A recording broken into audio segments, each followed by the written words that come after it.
안녕하십니까. SPM 리서치의 김영주입니다. 어제 FMC 회의가 이제 마무리가 됐고요. 그렇다면은 이제 4월 말 5월 초 이벤트들 좀 많이 있었던 것들이 마무리가 됐습니다. ECB 통화정책 회의가 4월 중반부터 시작해서 BOJ 통화정책도 있었고 미국 재무부의 분기 자금 조달 계획도 있었고요. 그리고 FMC 회의까지로 이어지면서 어느 정도 통화정책 회의하고 자금 조달 계획 이러한 유동성과 관련된 그런 이벤트들 대강 마무리가 됐습니다. 그래서 이제 고민이 많이 되죠. 여기서 포지션 좀 정리를 할까? 많이 올라오기도 했고요. 그리고 호재성 재료들도 많이 노출이 됐죠. 주말에 미국하고 중국이 무역 협상에 대해서 이제 좀 긍정적인 타결을 할 수 있을까? 그것으로 인해서 시장이 또 상승을 하고 있는데 여기서 좀 정리를 해야 되는 게 아닌가? 여러 가지로 고민을 할 수밖에 없는 그런 타이밍이 됐습니다. 저도 원래 이 4월 말 5월 초 이벤트가 지나면은 어느 정도 포지션을 한 절반 정도는 정리해야 되는 게 아니냐 좀 그렇게 생각을 했었는데 그 이후로는 시장 상황이 좀 긍정적으로 변화가 되고 있기 때문에 조금 더 지켜봐야 되는 게 아닌가 그렇게 생각을 하고 있는데 무역 분쟁이 해결된다는 그 이슈는 악재 해소가 어느 정도 많이 진전된 그런 모습이기 때문에 포지션 일부는 정리하는 게 맞지 않나 전 그렇게 개인적으로 생각을 하고 있고요. 원래는 한 절반 정도를 정리하려고 했었는데 시장이 좀 긍정적으로 변화될 수도 있기 때문에 뭐 한 40% 정리하는 그 정도? 약간 비중은 좀 조절할 수 있어도 일단은 타이밍상으로는 포지션을 좀 조절할 타이밍이 아닌가. 그리고 또 이렇게 이벤트를 계속 봐왔기 때문에 좀 피곤하잖아요. 오랫동안 시장을 지켜봤기 때문에 거의 뭐 한 2달 동안 지켜봤지 않습니까?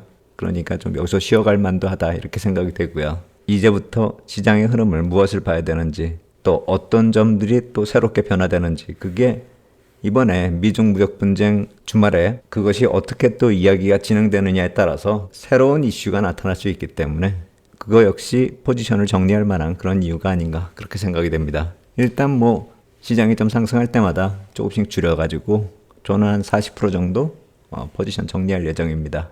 그렇게 생각하는 이유를 또 오늘 말씀을 드리도록 하겠고요. 어제 FMC 회의 말고도 베센트 재무장관이 의회 증언이 있었죠. 여기서 여러 가지 얘기가 나왔는데 어느 나라하건 의회에서 그렇게 좋은 모습이 나타나지는 않더라고요. 미국 역시 마찬가지로 뭐 yes or no 뭐 이런 식으로 계속 따지고 드는 그런 모습들. 베센트 재무장관이 좀 확실하게 답변하기도 힘든 그런 이슈도 있었죠.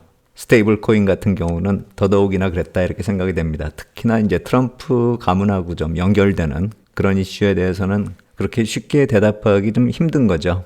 그 점은 한번 짚고 넘어가야 될 문제라고 생각이 됩니다. 특히나 이제 스테이블 코인 거론되면서 시장에서 알려진 것처럼 미 국채 기반으로 발행하는 게 한 2조 달러 정도 될 것이다. 시장이 많이 커질 것이다. 그런 얘기가 이제 공식적으로 거론이 되고 있습니다. 어제 의회에서도 얘기가 나왔고요. 그러면서 트럼프 대통령이 그것과 연관돼서 사업을 계속하고 있기 때문에 정확히 얘기하면 트럼프 가문이죠. 아들들이 직접적으로 중동 뛰어다니면서 지금 비즈니스를 확대시키고 있죠. 그러다 보니까 논란이 될 수밖에 없다라고 생각이 됩니다. 그래서 이러한 논란이 되면은 해결 수순으로 들어서는 그런 계기가 될 수도 있는 것이고 이 법안이 지금 시작된 게 아니라 상당히 진행이 됐었던 거죠. 그리고 이제 어느 정도 결론을 내기 위해서 끝내자는 게 아니라 이제 통과시키기 위해서 결론을 내기 위해서 논란의 거의 뒷부분이다 이렇게 볼 필요가 있는 것이죠. 정치적으로 막강한 힘을 가진 그런 지도자가 경제 쪽에서 어떤 이익을 취할 수 있는 그런 도덕적 문제가 또 거론이 될 수가 있기 때문에 이 논란은 어느 정도 진행이 되면서 해결이 돼야 되겠죠. 베센트 재무장관이 또 그렇게 쉽게 대답하기도 힘든 그런 이유 중에 하나가 될 것이고요. 시간이 해결한다 봐야 될 것 같습니다. 이 얘기는 뭐 앞으로도 계속 진행이 될 것이고 얘기가 계속 나오겠죠.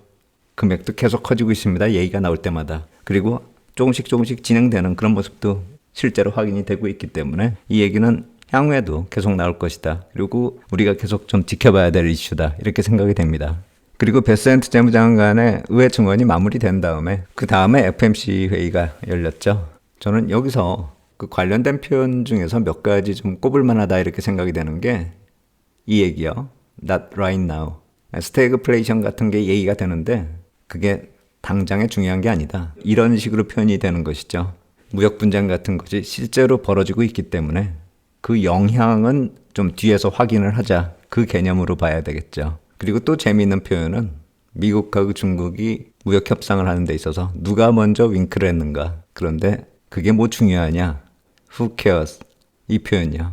이건 뒤에서 말씀드리겠는데 어제 이 두 가지 표현이 시장의 분위기를 그대로 나타내는 게 아닌가. 이 표현은 뒤에서 살펴보도록 하겠고요. 이 표현 먼저 살펴보면서 연관되는 얘기 좀 살펴보도록 하겠습니다. 모두가 기다려봐야 된다. 웨이트 앤 시. 파월 의장의 그런 스탠스를 거의 대부분 시장 참여자가 동의한다 이렇게 봐야 되겠죠. 그런 합의사항이 어떤 무역 분쟁에 있어서 언제 타결되고 어떻게 타결되느냐 뭐 그걸 지켜보자 하는 그렇게 작은 시각으로 보는 거 이외에 경제에 미치는 영향까지 확인하자. 그렇게 봐야 되겠죠. 그래서 not right now가 되는 것이고요. 그래도 금리 인하 기대감은 계속 살아있는 그런 상황입니다. 아직도 올해 3차례 정도 금리 인하가 좀 거론되고 있는데 지금 FOMC 회의 남은 게 6월, 7월, 9월, 10월, 12월 이렇게 5번이 남아있는데 그 중에서 3번이라고 한다면 좀 많아 보이죠. 한 번 인하하고 쉰 다음에 계속 정책금리 인하하는 그런 일정이 된다라는 그런 얘기인데 글쎄요. 그게 그렇게 가능성이 높을지는 좀 두고 봐야 될 것 같고 그게 만약에 확실하다라고 한다면은 시장에 크게 영향을 줄 것 같은데 그런 기대감은 앞으로도 시장에서 좀 줄어드는 게 아닌가 그런 생각이 듭니다. CME 패더치 툴 보면 이렇게 나오거든요. 지금 425에서 450인데 연말에 350에서 375가 가능성이 제일 크죠. 39%야. 그러다 보니까 3번 금리 인하한다. 이렇게 지금 시장에서 얘기가 나오고 있는 것이고요. 그런데 제 개인적으로 봤을 때는 시장 흐름 자체가 이러한 상황을 반영하고 있는 것인지 그렇게 보기에는 약간 좀 미심쩍은 면이 있지 않나 전 그렇게 생각이 됩니다. 몇 가지 좀 살펴볼게요. 유가가 계속 빠지고 있죠. 왼쪽 그래프가 WTI의 흐름이고요. 그리고 오른쪽이 기대 인플레이션이요. 팁스 시세요. 물가 연동 채권에서 뽑은 수치인데 유가는 계속 빠지는데 기대 인플레이션은 그 정도가 아니죠. 올해 최저치로 떨어지는 그 모습인데 인플레이션 기대감은 아직도 살아있다 이렇게 봐야 되겠죠. 이게 떨어지진 않습니다. 지금. 또 하나 펴볼게요. 붉은색 선이 크루드 오일이고요. 푸른색 선이 휘발유입니다. 비율로 봤을 때 약간의 차이는 있어도 그래도 좀 붙어 다닌다 이렇게 볼 수가 있는데 최근의 흐름 보면은 그렇지가 않죠. 크루드 오일은 빠지고 있는데 휘발유는 안 빠집니다. 이거하고 거의 비슷하죠. WTI가 빠지는데 기대 인플레이션 안 빠지는 것처럼 휘발유도 마찬가지예요. 이게 뭘 뜻하는 걸까요? 제가 봤을 때는 심리가 지배하는 시장이다. 아직도 심리가 지배하는 시장이다. 이걸 뜻하는 게 아닌가. 제가 개인적으로 그렇게 생각을 하고 있습니다. 지금 이러한 흐름이 계속 이어질 것인지, 지금 이러한 흐름은 또 왜 나타나고 있는지 좀 생각을 해보면 유가가 빠지더라도 정제 마진이 그대로 유지되고 있기 때문에 그래서 휘발유 가격이 안 빠진다라는 그런 논리도 있고요. 또 지금 정제 시설을 점검하고 있기 때문에 공급이 부족하다 이 얘기도 있고 그리고 시기적으로 봤을 때 이제 드라이빙 시즌이 다가오기 때문에 그래서 수요가 증가할 것으로 생각이 돼가지고 안 빠지고 있다. 뭐 이런 얘기들. 유통 구조나 세금 뭐 이런 것들도 좀 안 빠질 수 있는 그런 상황이 되고 있다 이렇게 얘기가 나오고 있는데 그게 올해만 그랬냐 이거죠. 제 얘기는. 2023년이나 2024년 같은 경우는 지금하고 많이 달랐을까? 크게 이렇게 달라질 수 있는 요인은 심리적 요인이다. 전 그렇게 생각합니다. 마치 관세 전쟁이 악영향을 미치기 때문에 인플레이션이 언젠가 나타날 것이다. 이런 생각 때문에 사재기가 나타날 수도 있고 실제로 관세 이전에 수입품이 많이 늘어나서 GDP에도 영향을 미치고 하는 그런 것처럼 이 역시 마찬가지로 향후에 인플레이션이 올 것이다. 그런 생각을 가지고 있는 게 아닌가. 그런 흐름이 아닌가. 저는 그렇게 보고 있습니다. 유가 같은 경우는 그러한 기대감보다 경기가 반영된다. 이렇게 볼 수가 있는 것이고요. 수급 문제까지로 확대 해석할 필요는 없다라고 생각이 됩니다. 미국은 원유 수출국이니까요.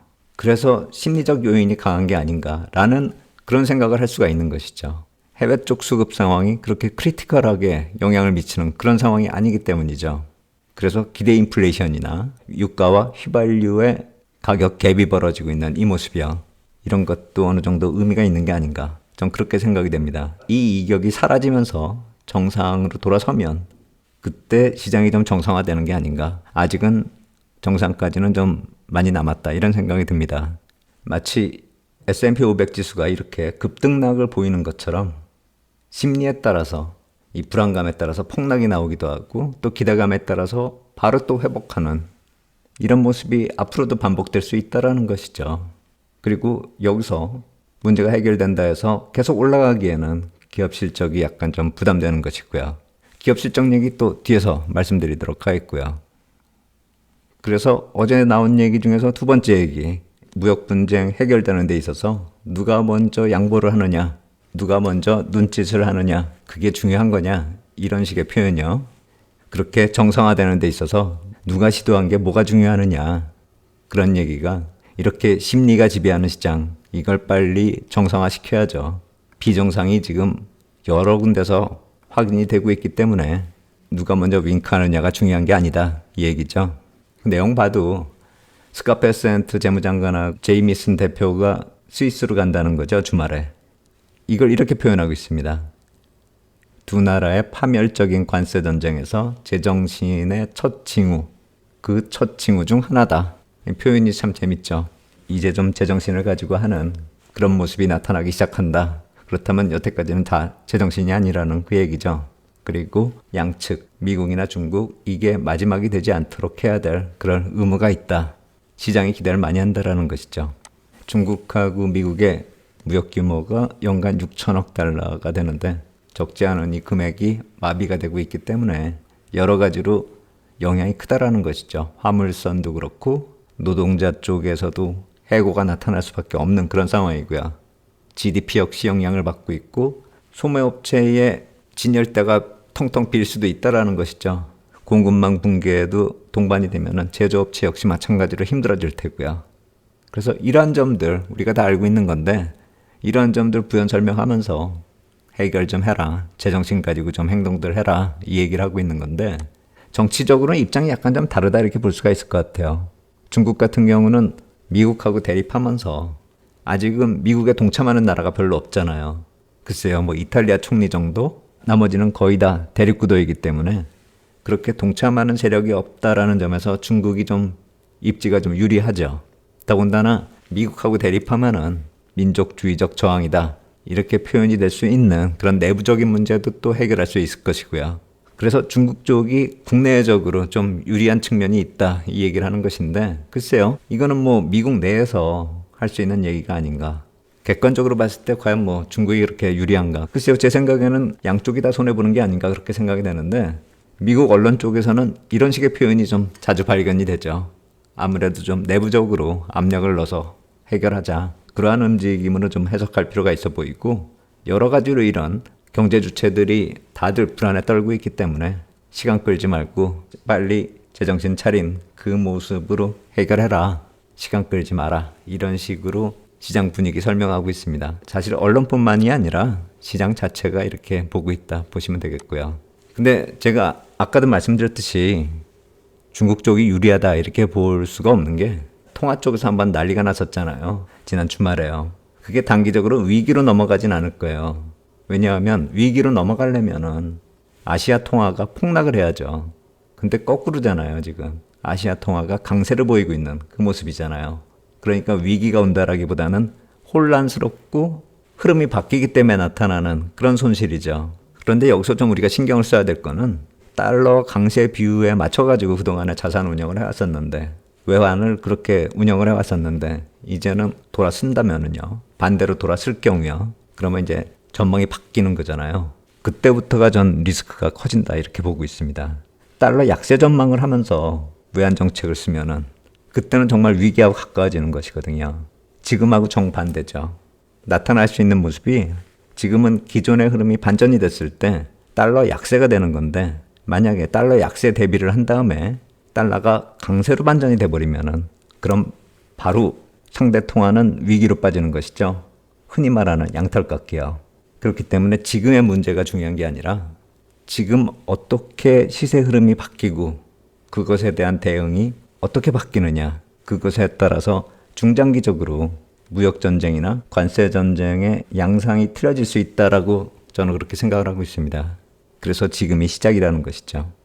더불어서 이렇게 TSMC 같은 경우는 대만 달러가 1%포인트 절상될 때마다 이익이 0.4% 감소된다라고 하니까요. 결국 이거는 환율에 따라 가지고 이익이 넘어가는 거잖아요. 미국 쪽으로. 트럼프 대통령이 반도체 산업이 자국의 이익을 많이 뺏어간다. 그런 식으로 표현을 했었는데 이제 그 이익을 환율 조정으로 가져간다. 이렇게 볼 수가 있는 것이죠. 여러 가지로 좀 해석을 해야 될 것 같은데 이 환율 문제는 마무리되는 게 아니라 이번 일이 한 번 정도 테스트 과정을 거쳤다. 이렇게 볼 수가 있는 것이고 홍콩 같은 경우는 폐기제가 언제든지 위태로울 수 있다라는 점, 그걸 그대로 노출시켰다라는 점에서 시스템에 대한 불안정성도 그대로 노출시켰다. 이렇게 볼 수가 있는 것이죠. 여러 가지 의미가 있다. 이렇게 생각이 되고요. 그게 또 무역 분쟁을 어느 정도 이제 대화로 풀려고 하는 주말에 유럽에서 만나게 되는 그런 배경을 또 만든 게 아닌가 그런 생각도 듭니다. 그래서 이런 불안감이 어느 정도 해소가 되면서 이렇게 올라온 모습이요. 그런데 여기서부터 이제 올라가려면 기업 이익이 뒷받침돼야 됩니다. 무역 분쟁 악재가 나타났다가 사라진다 해서 호재라고 볼 수는 없죠. 악재가 사라진 거죠. 그렇다면 이제부터는 기업 실적이나 경제 흐름이 중요해지죠. 경제 흐름이야말로 파워르장 말한 것처럼 지켜봐야 되는 문제고요. 기업 실적 같은 경우는 오히려 우리가 좀 빠르게 접근할 수가 있을 텐데 제가 나스닥 지수를 보면서 포워드 PR을 좀 역산해보자 그 말씀 드리고 있잖아요. 나스닥 선물 2만 포인트 넘으면은 이제 포워드 PER 20배를 넘어간다라는 것이죠. 이 표에서 표현한 것처럼 익스펜시브 레벨로 돌아가고 있다라는 것이죠. 이미. 그래서 제 생각에는 모든 게 해결되는 게 아니고 악재가 사라지는 그 상황이라고 한다면은 급락 때 어떻게 대응을 못했잖아요. 그렇다면 어느 정도 회복됐을 때 일부는 좀 포지션 줄이고 그리고 경기 흐름 어떻게 변하는지 더불어서 시장의 심리가 정상으로 돌아오는지 그걸 확인하고 시장의 풀 베팅은 그때 해야 되는 게 아닌가 저는 그 생각을 하고 있습니다. 지금은 시장에서 완전히 이탈하진 않더라도 풀 베팅보다는 큰 파도가 하나 지나갔기 때문에 그리고 4월 말 5월 초 이벤트가 지나갔기 때문에 좀 쉰다라는 타이밍에서 포지션 좀 줄이고 확인할 거를 확인하면서 실전 전략은 그런 식으로 운영하는 게 맞지 않을까 그런 생각이 듭니다. 제가 오늘은 이슈 얘기는 못했는데요. 시장 얘기를 주로 했는데 FOMC 회의 지나면서 통화정책 전체적으로 한번 점검해보고 이벤트가 좀 일단락 됐으니까 좀 여유를 가지고 전체 흐름 한번 점검해보는 그 시각으로 영상 한번 또 만들어 보도록 하겠습니다. 이번 주말에 그런 내용 가지고 영상으로 다시 찾아보도록 하겠습니다. 오늘 여기까지 하도록 하겠습니다. 감사합니다.